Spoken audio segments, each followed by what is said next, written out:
Let me begin by thanking Director General Rafael Grossi for his update, focusing on the safety and security of nuclear facilities in Ukraine.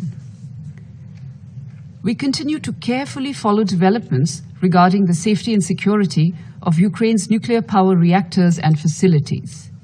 India attaches high importance to ensuring the safety and security of these facilities, as any accident involving nuclear facilities could potentially have serious consequences for public health and the environment. We also accord high priority to the discharge by the International Atomic Energy Agency of its safeguards and monitoring activities in accordance with its statute in an effective, non-discriminatory and efficient manner.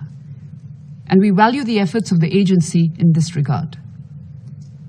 We have noted the latest information available with regard to the nuclear power plants and facilities in Ukraine, including the updates published on 9 and 10 August by the IAEA, as well as today's updates on latest developments.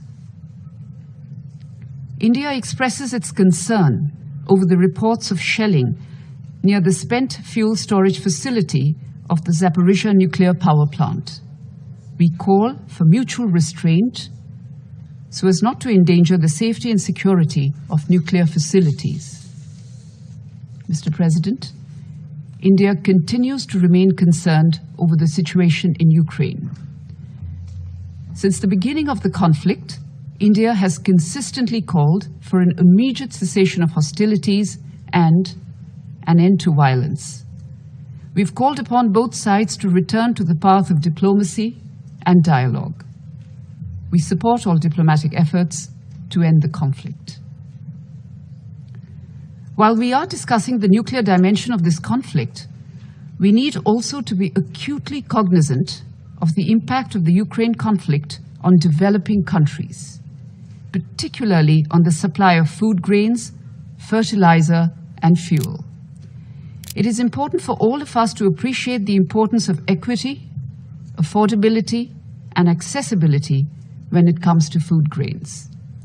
Open markets must not become an argument to perpetuate inequity and promote discrimination.